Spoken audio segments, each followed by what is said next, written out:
Boa tarde, pessoal. Estou aqui começando essa missão com vocês. Só conferir ver se está tudo direitinho, tudo enquadrado, tudo ok. A gente está começando esse momento novo aí nas nossas vidas de todo mundo, mas nós vamos seguir estudando firme, pensando no nosso principal objetivo, que é ser aprovado nesse vestibular e todos os outros que a gente for fazer, passar para uma faculdade pública. É importante você ter consciência do seguinte: os vestibulares podem ser adiados, mas eles não serão cancelados, tudo bem? Então a gente tem que ter muita consciência disso para poder seguir na pegada, concentrar o tempo que vocês estão tendo livre nos estudos de vocês, não só em dormir, não só em ficar vendo filme, ficar vendo série.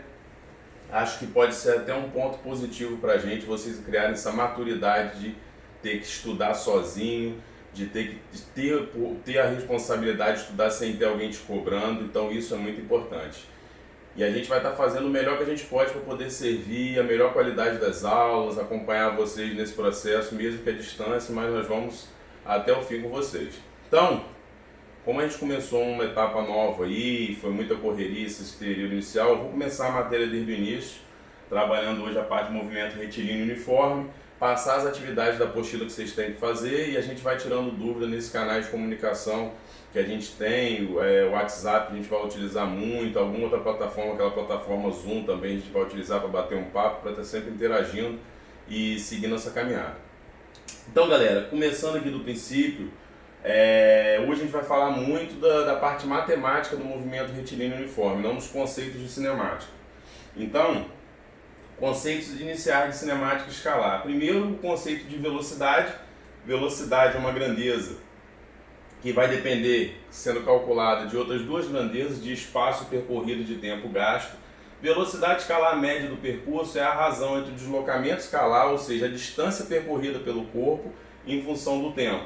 Eu tenho aqui, por exemplo, essa trajetória aqui, onde se um corpo sai da posição 0 e vai para a posição 80, você pode calcular o espaço escalar percorrido, subtraindo a posição final da inicial. Então o ΔS do A seria do 0, posição inicial, 80, posição final. O ΔS seria 80 menos 0, que dá 80 positivo. Já uma outra partícula B está partindo da mesma posição que a partícula A, que seria o marco zero dessa trajetória, só que ela se desloca no sentido contrário ao sentido de crescimento da trajetória. Ela está vindo para a esquerda, aqui, para o menos 30. Então, na hora de fazer posição final menos posição inicial, ficaria menos 30 menos 0, que dá menos 30. O que significa um ΔS negativo, galera? Significa a orientação da partícula. A partícula se movimentando contra a trajetória. Como a velocidade é calculada por ΔS sobre ΔT, o espaço percorrido pela partícula sendo negativo vai te dar uma velocidade negativa. Então tem uma coisa que é muito importante, que é muito cobrada em vestibular, principalmente nos vestibulares seriados no primeiro módulo, que é o sinal da velocidade vai representar para a gente orientação do movimento. Se a partícula se movimenta a favor ou contra a trajetória. Então a todo momento a gente vai estar falando isso aqui no curso. Então o sinal da velocidade está ligado à orientação do movimento. Consequentemente, nós vamos ter duas classificações para o movimento de acordo com a orientação dele. Mas isso aí nós vamos falar mais para frente. Beleza? Então eu posso calcular a velocidade média de uma partícula pela razão do espaço percorrido sobre o tempo gasto.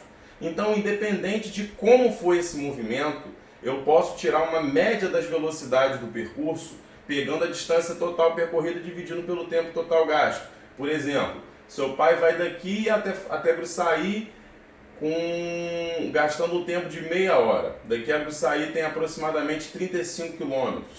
Então, se você pegar o ΔS total, 35, e dividir por 0,5 hora, 35 km dividindo por 0,5 hora, vai dar 70 km por hora. Dividir por 0,5 é a mesma coisa que dividir por 1/2, multiplica por 2. Não significa que durante todo o percurso de Campos a Gruçaí o seu pai fez exatamente com o velocímetro do carro a 70 km por hora. Teve hora que ele reduziu a velocidade, teve hora que aumentou, mas o que a gente está calculando é uma média da velocidade do percurso.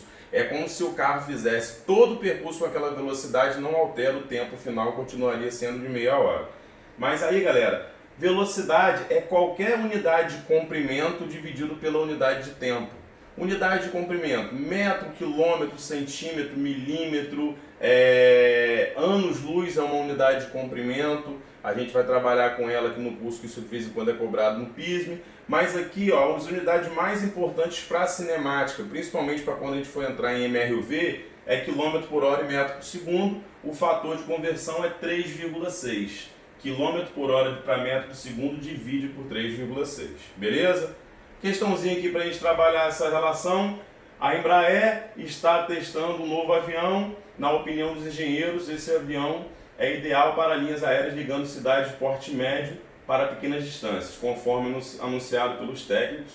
A velocidade média do avião vale aproximadamente 800 km por hora, sendo assim o tempo gasto no percurso de 1.480 km. Apesar de ser uma questãozinha até relativamente simples, galera, toma muito cuidado na hora de trabalhar com essa fórmula. Ó, velocidade média, espaço sobre tempo, ΔS sobre ΔT. Se eu quiser calcular ΔS, o ΔT que está dividindo vai para lá multiplicando. Então vai ficar V vezes ΔT igual a ΔS. Então eu sempre falo isso. Velocidade vezes tempo é igual ao espaço. Velocidade vezes tempo é igual a distância percorrida. Só que ele pediu o tempo. Para isso eu tenho que ter a velocidade e o espaço.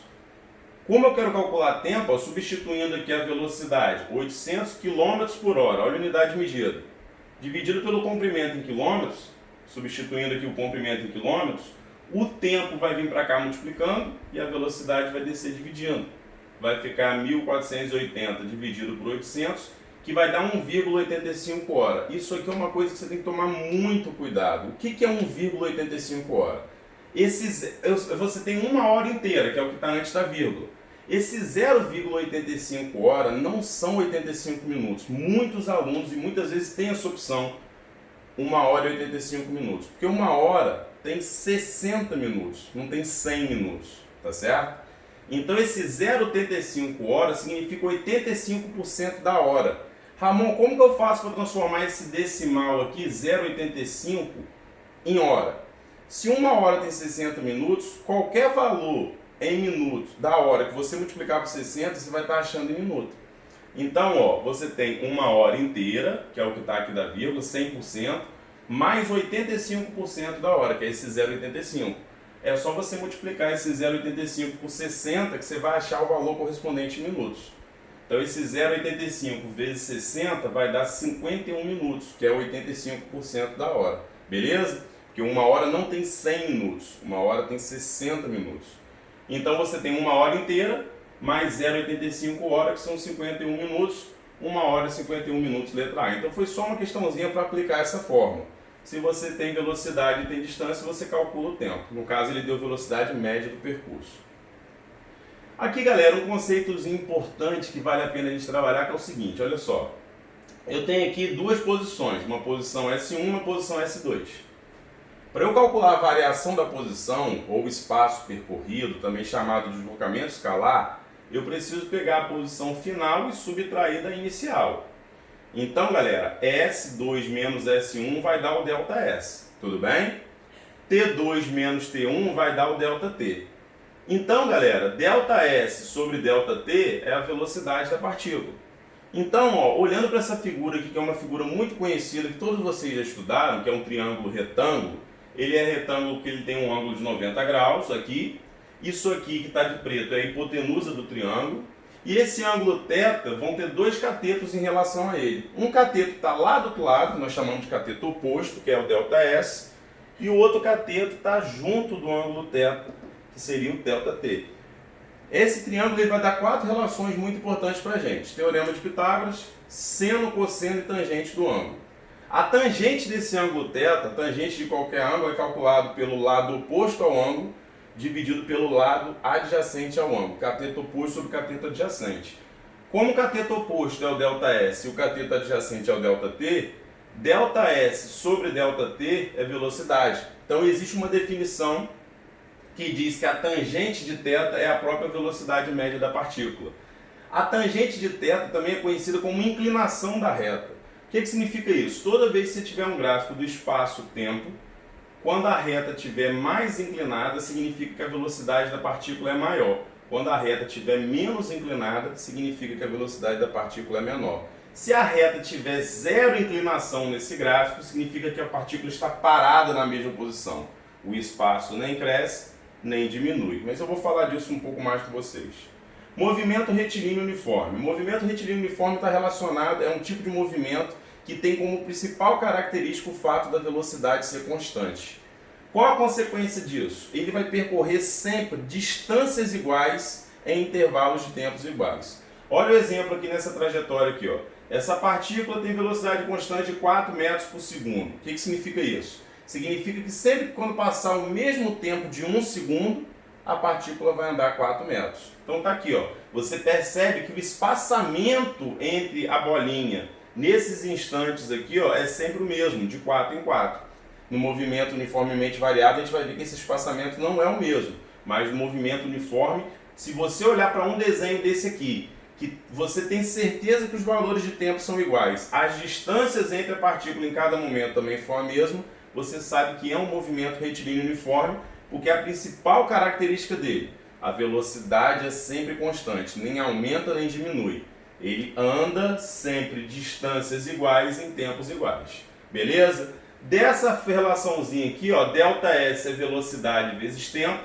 Se eu considerar o instante inicial zero, como no momento que eu ligo o cronômetro, eu vou ficar aqui, ó, que S menos S0 é igual a V vezes T. V vezes T é o quanto que ele vai andar. Se você multiplicar a velocidade da partícula pelo tempo, um exemplo, ó, passaram 2 segundos, não é isso? Qual a velocidade da partícula? 4 metros por segundo.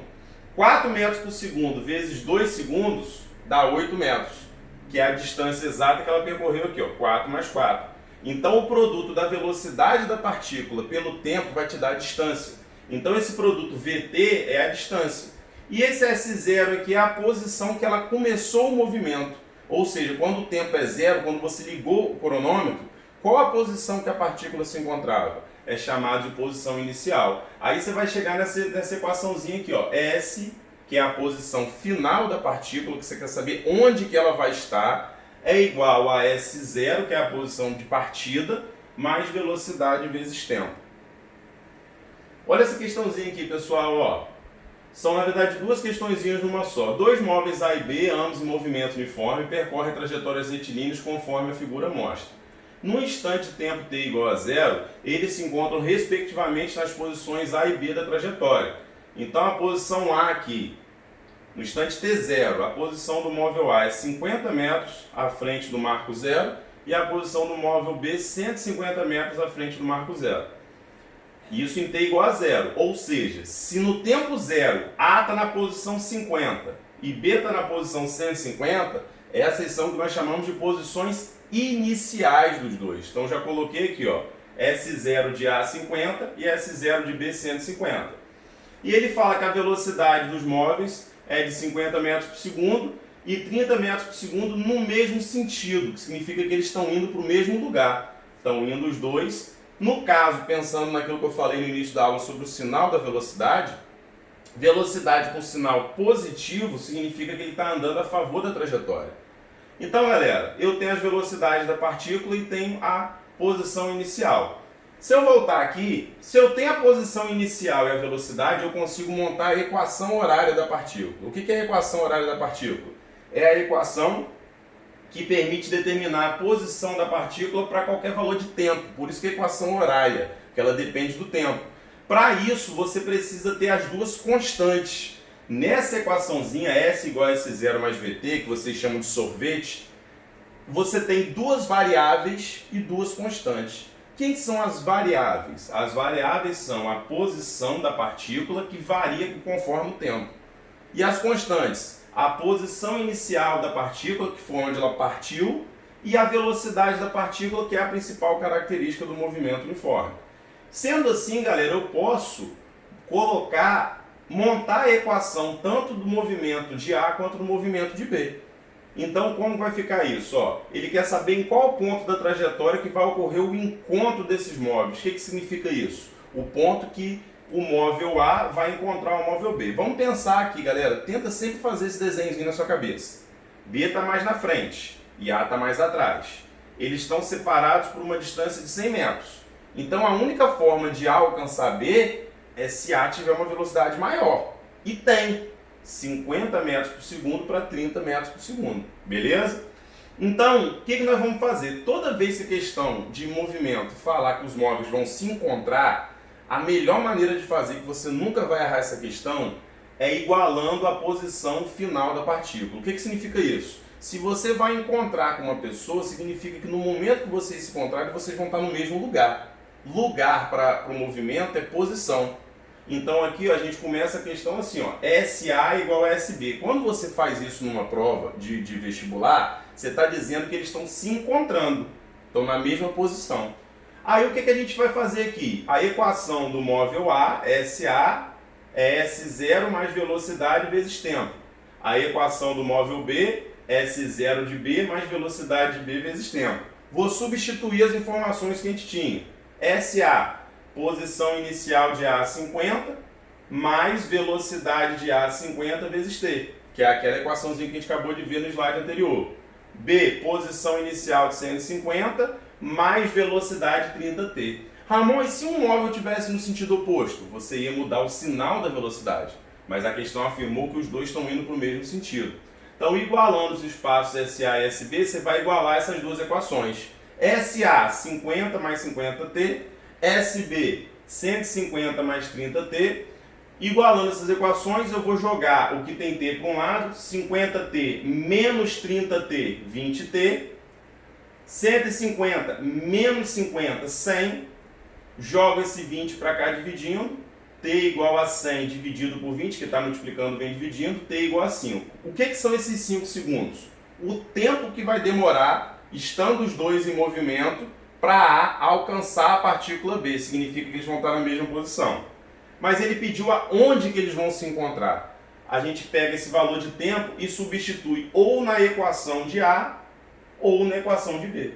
Tanto faz, se você substituir nas duas, tem que dar a mesma coisa. Substituindo na equação de A, 50 vezes 5, que é o tempo, 250, mais 50, 300. Resposta letra D. Se eu substituir na equação de B, Ramon, 30 vezes 5, 150. Mais 150, 300. Tem que dar a mesma coisa.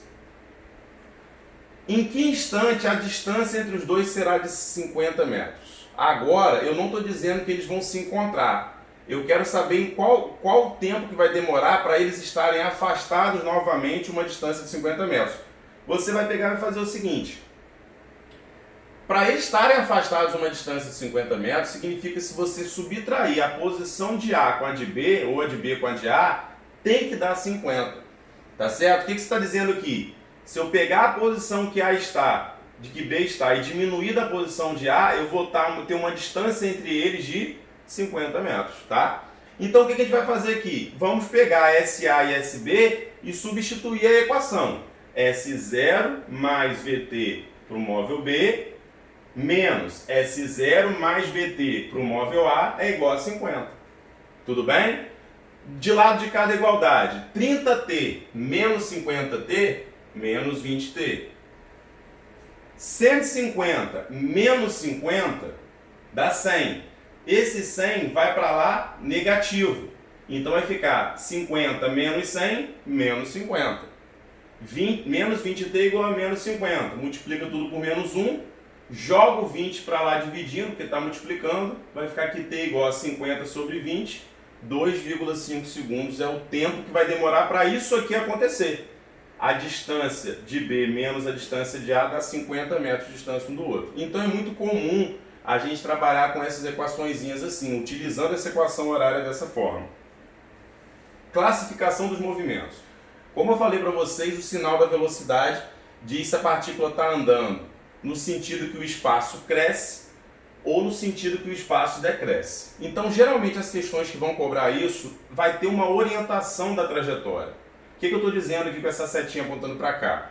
Que o espaço está crescendo para lá. Então, aqui eu tenho um marco de 160 km. Se uma partícula estiver andando a favor do sentido de crescimento do espaço, ou seja, o sinal da velocidade dela tem que ser positiva, porque o ΔS vai ser positivo, a gente diz que o movimento é progressivo.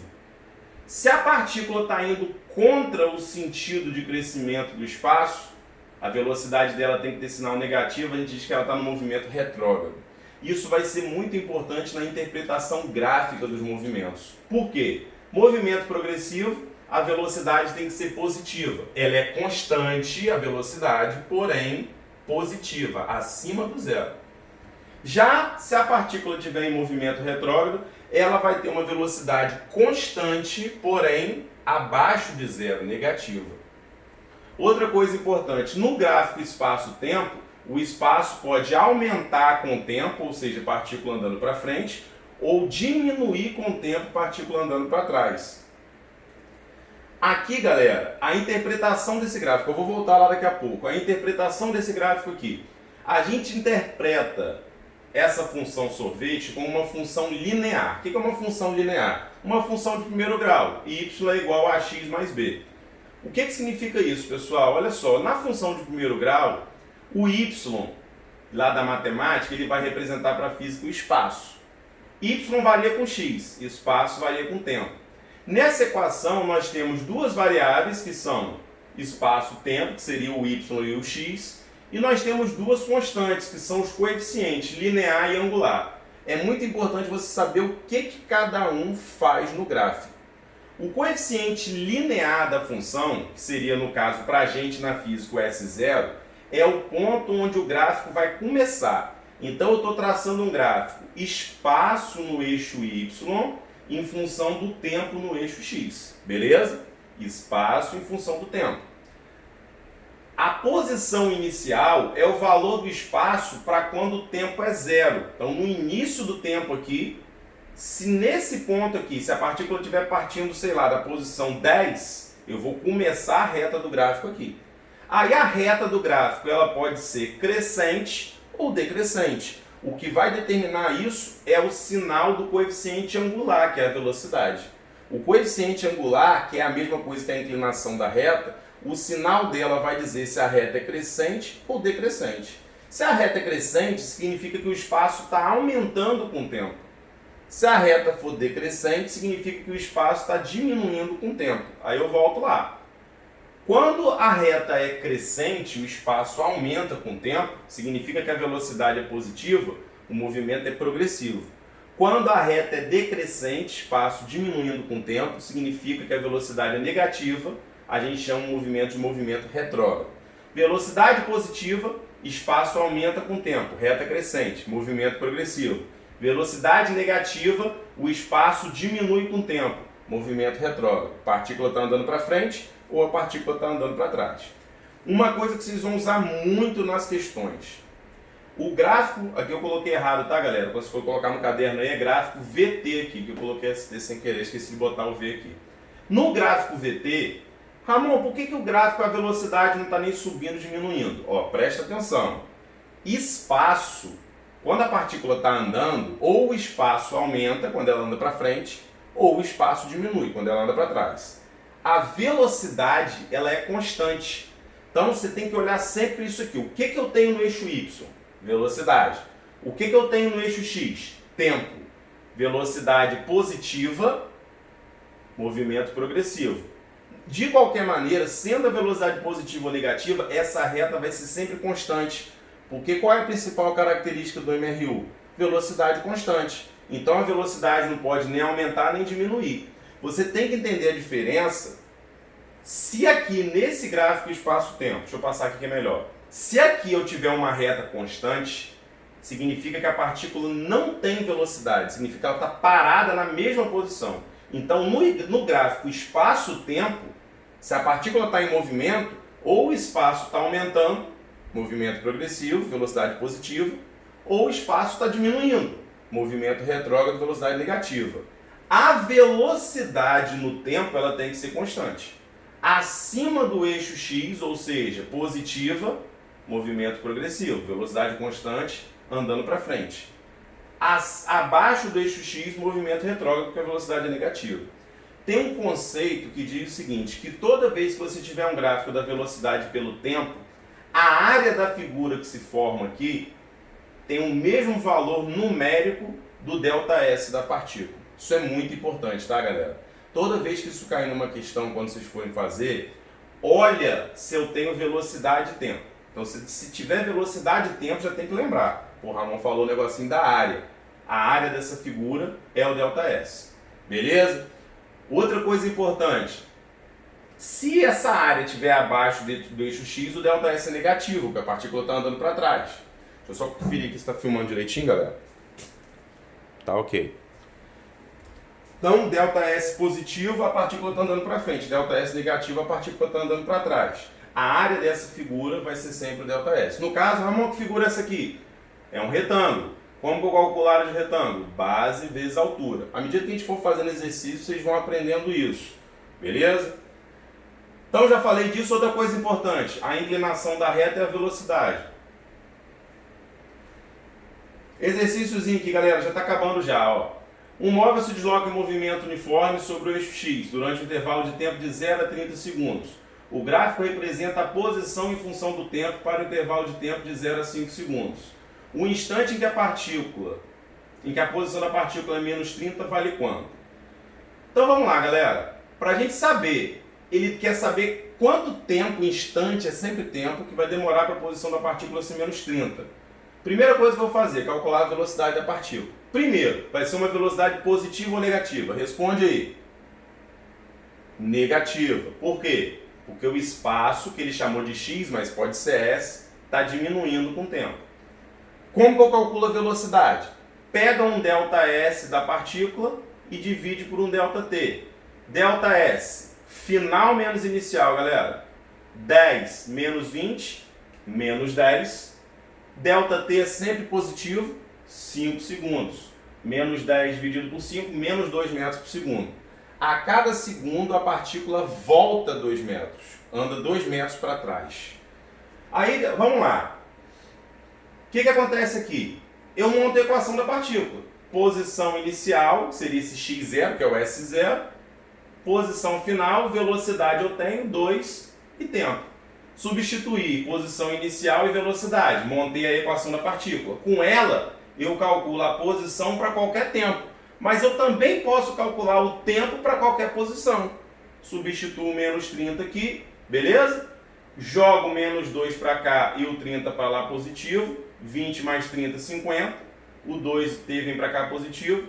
50 dividido por 2, 25 segundos, letra D. Então achei a velocidade, montei a equação, substituí essa informação e calculei o tempo. Essa questão é muito importante, galera. O gráfico representa a variação das posições do móvel em função do tempo. Aí eu tenho aí posição no eixo Y e tempo no eixo X. Ele quer saber como que eu transformo esse gráfico, que é posição em tempo, no gráfico velocidade por tempo. Qual a principal característica do movimento uniforme? Responde aí para mim. Velocidade constante. Muito bem. Como que eu represento velocidade constante? Isso que é importante, galera. De 0 a 2 segundos, o espaço está aumentando. Então ele vai ter uma velocidade positiva. De 2 a 4 segundos, o espaço está ficando constante. É como se ele tivesse parado nessa posição por 2 segundos. Então ele não tem velocidade. De 4 segundos a 8 segundos, o espaço diminui. Então ele vai ter uma velocidade negativa. E depois ele fica parado nessa posição no restante do tempo. Como que a gente faz essa questão? Calcula a velocidade de 0 a 2, o ΔS, 10 menos 0, que dá 20, sobre 2 menos 0, 20 dividido por 2, 10 metros por segundo. Então a velocidade da partícula no início é constante e vale 10 metros por segundo. Esse aqui está certo, esse aqui está certo, esse aqui já está errado. Porque aqui está dizendo, nos 2 primeiros segundos é 10. Nos 2 primeiros segundos é 10. Aqui está dizendo que nos 2 primeiros segundos é menos 10. Está errado. Aqui está errado porque, Ramon, está começando em 10, só que está diminuindo, a velocidade é constante. Então está errado. Aqui é a mesma coisa, está variando a velocidade e nem está começando no 10. Então só pode ser letra A, letra B, só letra A ou letra B. De 2 a 4 segundos, a velocidade é 0. Como que eu represento isso? Passou 2 segundos, a velocidade era 10. Passou mais 2 segundos, a velocidade é 0. 0 para a velocidade. Então a gente já sabe que a alternativa certa é a letra B. Não precisa nem continuar, porque aqui, ó, como que eu represento, Ramon, que ele está parado nesse instante aqui, que ele posição nem cresce nem diminui? Uma reta sobre o eixo X. Como que eu calculo a outra velocidade dele? Então tá aqui, ó, de 2 a 4 segundos, repouso, velocidade zero. De 4 a 8 segundos, ΔS, final, menos 10, menos inicial, 10, menos 10 vai dar menos 20, dividido por 4 segundos, menos 5 metros por segundo. Então, de 4 a 8 segundos, menos 5 metros por segundo. E depois, repouso de novo. Resposta certa, letra B. Confira aí depois quando for fazer em casa. Última coisinha para fechar a aula, galera. Velocidade relativa. Toda vez que duas partículas se movem em sentidos opostos, que é esse caso aqui, a velocidade de aproximação entre elas vai ser a soma das duas velocidades. Como assim, Ramon? Um carro está vindo a 100 e o outro está vindo de encontro a ele a 40. Se houver uma colisão, eles estão se aproximando muito rápido. Se houver uma colisão frontal, é como se um carro tivesse parado e o outro batesse nele com a soma das velocidades. Então a velocidade que estão se aproximando é chamada de velocidade relativa. A velocidade de um em relação ao outro, tá certo? E se é uma perseguição, imagina que esse carro aqui está a 60 e esse aqui está a 40. É como se esse aqui tivesse parado e esse aqui estivesse se aproximando a 20, com a diferença das velocidades. Então, uma dica importante: quando estão vindo a mesma direção em sentidos opostos, a velocidade relativa é a soma. Mesma direção e mesmo sentido, a velocidade relativa de aproximação é a diferença. Eu posso calcular questões de velocidade relativa dividindo a distância que separa eles pelo tempo de encontro. Vou fazer o último exemplozinho para a gente acabar a aula. Um caminhão de comprimento de 20 metros, um homem percorre em movimento uniforme um trecho de uma estrada retilínea no mesmo sentido. Se a velocidade do caminhão é 5 vezes maior que a do homem, a distância percorrida pelo caminhão desde o instante em que alcança o homem até o momento que ultrapassa é igual a quanto? Galera, para a gente achar a distância percorrida pelo caminhão, que eu coloquei aqui como S do caminhão, eu preciso saber a velocidade do caminhão e o tempo que demorou essa ultrapassagem. Então, olha só, essa equaçãozinha aqui, que eu coloquei aqui, você percebe o seguinte: ele falou que a velocidade do homem é VH, eu não tenho valor, e falou que a velocidade do caminhão é 5 vezes VH. Então, se eu perguntar para você assim, se o caminhão está 5 vezes mais rápido que o homem, ele vai ultrapassar o homem. Beleza. Com qual velocidade que ele ultrapassa o homem? Aí que vem uma parada interessante. O tamanho do caminhão é a nossa referência, que é o que permite a ultrapassagem. O homem está aqui. Se o homem tivesse parado, a distância percorrida pelo caminhão seria o próprio comprimento do caminhão. Beleza? Só que o homem não está parado.